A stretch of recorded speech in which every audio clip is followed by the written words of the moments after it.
Hari ini, Tyler mengajak Margot untuk dinner di sebuah restoran eksklusif hanya untuk 12 orang saja. Dengan harga $1.250 per orang. Harga yang fantastis setara dengan 1 jam tangan Rolex. Tentunya hanya orang kaya saja yang bisa menyantap makanan dari koki terkenal bernama Julian Sloig. Mereka harus menggunakan kapal untuk sampai ke restoran di pulau terpencil yang bernama Hawthorne. Sampailah mereka di Hawthorne.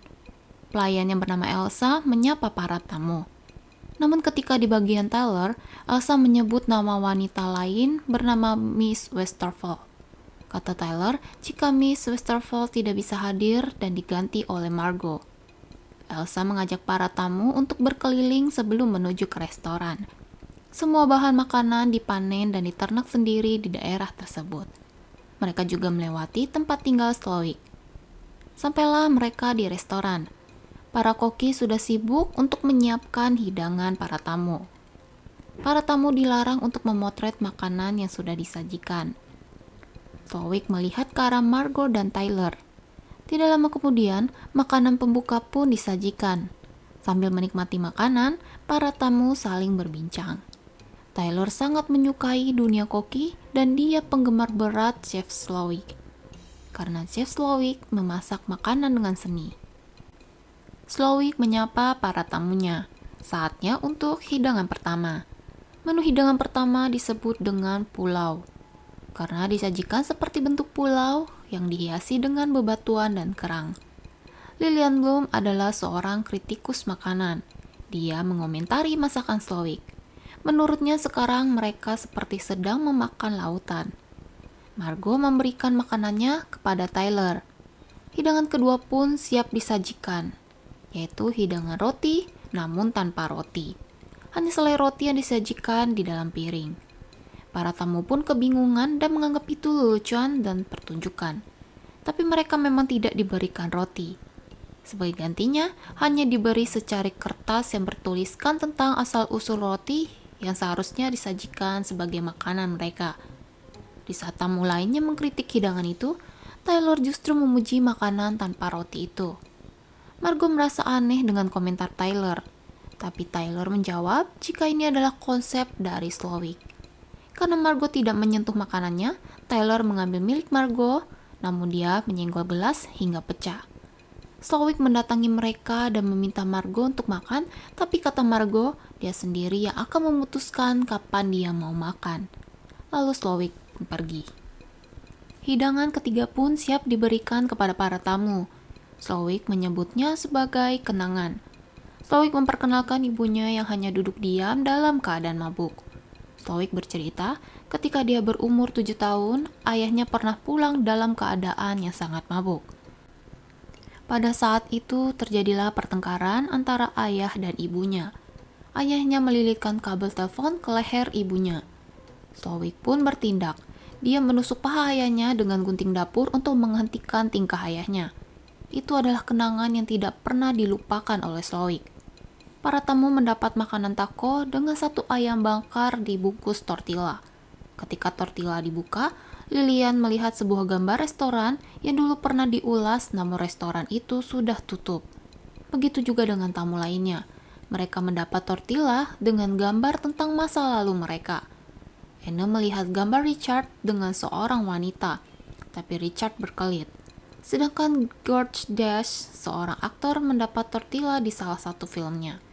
Soren, Dave, dan Bryce mendapat tortilla tentang catatan pajak dan transaksi palsu di perusahaan mereka.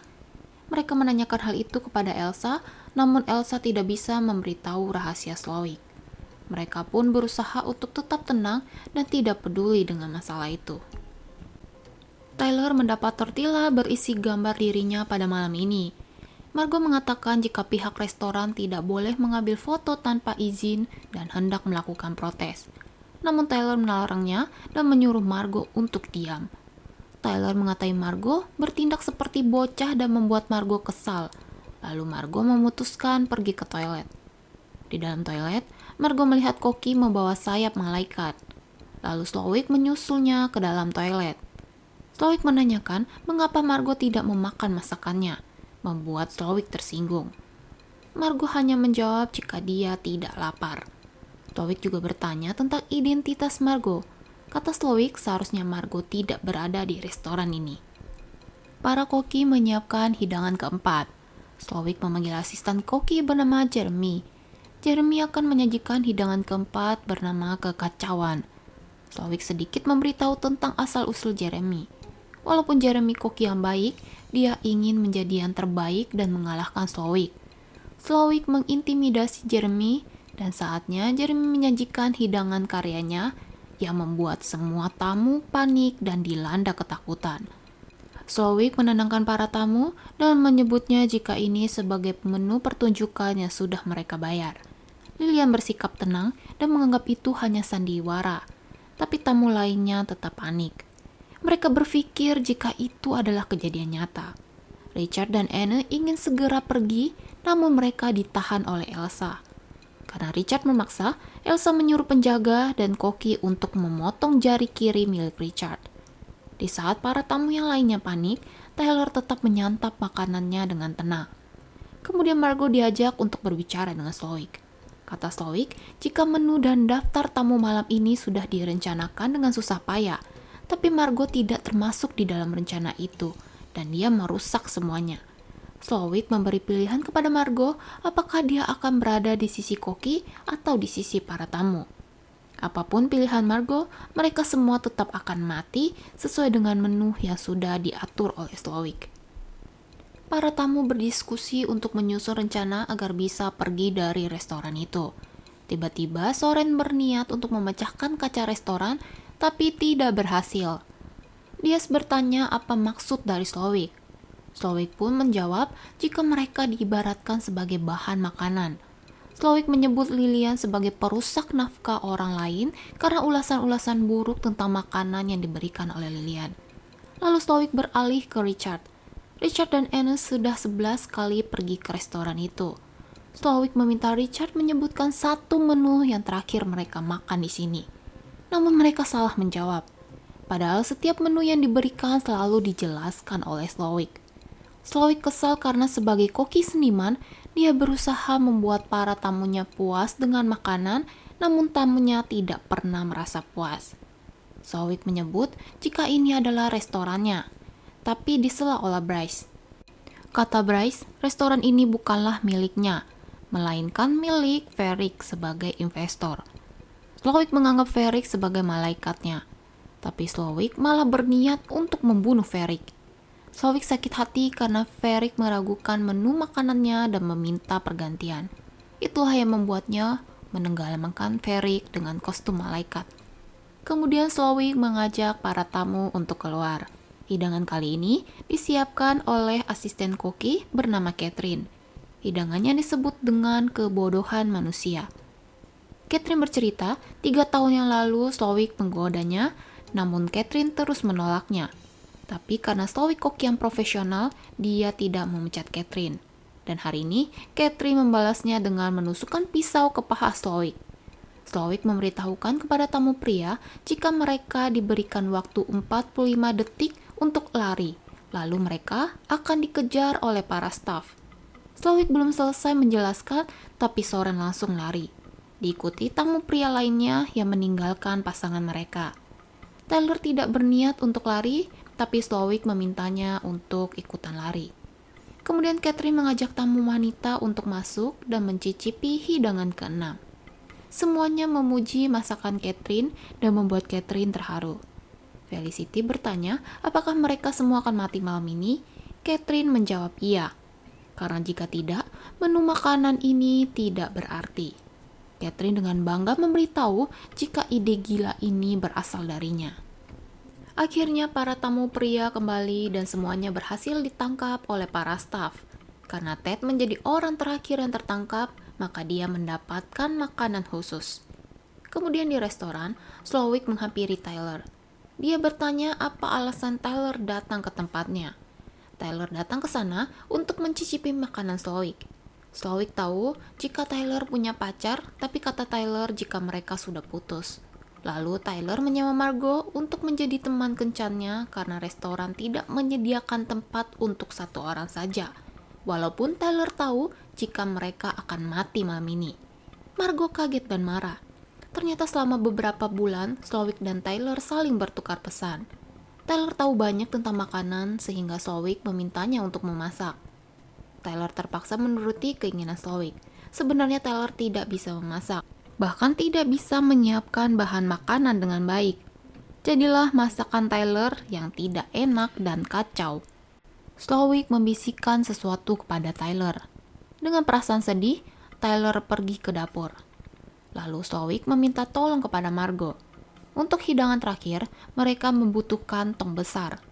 Namun kata Slowick, jika Elsa lupa menyuruh staf untuk membawanya. Slowick sudah menganggap Margo sebagai stafnya dan dia meminta Margo untuk mengambil tong di rumah asap. Lalu Margo melihat Tyler tewas gantung diri. Margo terpaksa mengikuti permintaan Slowick, tapi dia malah pergi ke tempat tinggal Slowick. Ternyata Elsa mengikutinya. Elsa cemburu karena mengira Slowick akan membuat Margo untuk menggantikan dirinya. Lalu Elsa menyerang Margo. Terjadilah pertengkaran antara mereka berdua, dan Margo tidak sengaja membuat Elsa tewas. Lalu dia masuk ke sebuah ruangan.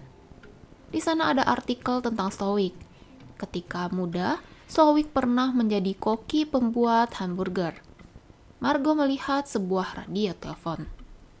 Margo kembali dalam keadaan berantakan. Tidak lama kemudian, ada seorang petugas datang karena mendapat laporan radio telepon jika terjadi tindak kekerasan di restoran itu. Semua orang dengan senang menyebut Slowicklah pelakunya yang akan membunuh mereka. Petugas itu menodongkan pistol ke arah Slowick, tapi pelan-pelan menuju ke arah lilin yang mati. Pistol itu ternyata hanya sebuah korek api karena petugas itu sebenarnya adalah staf dari Slowick. Slowick marah karena Margo mengkhianatinya. Para koki bersiap untuk menyajikan hidangan terakhir. Tiba-tiba Margo mengatakan jika dia tidak menyukai makanan Slowick karena hidangan itu tidak dibuat dengan perasaan cinta. Dan Slowick gagal membuat makanan yang disukainya. Margo terus memprovokasi Slowick yang mengatakan jika dia masih sangat lapar dan mengatakan jika dia ingin memakan cheeseburger. Slowick merasa tertantang dan dia membuat cheeseburger untuk Margo. Jadilah satu buah cheeseburger dan kentang goreng pesanan Margo. Margo memakannya dengan rasa bahagia dan bertanya apakah dia boleh membawa pulang makanan itu. Slowick membuat satu cheeseburger lagi untuk dibawa pulang oleh Margo dan sebuah hadiah, lalu mengizinkan Margo untuk pulang meninggalkan para tamu lainnya. Hidangan terakhir akan segera disajikan. Di sisi lain, Margo dengan cepat masuk ke sebuah kapal dan berusaha untuk segera meninggalkan pulau itu. Para koki menyajikannya dengan hiasan dan gambar yang indah. Slowick menjelaskan detail tentang hidangan terakhir yang berhubungan dengan api. Slowick mengambil beberapa arang dan mengucapkan salam perpisahan. Lalu arang itu dilepaskan dan berkobarlah api, membakar semua orang yang ada di restoran itu. Margo berhasil menjauh dari restoran dan dia melihat jika restoran itu sudah terbakar sambil melahap cheeseburger buatan Slowick.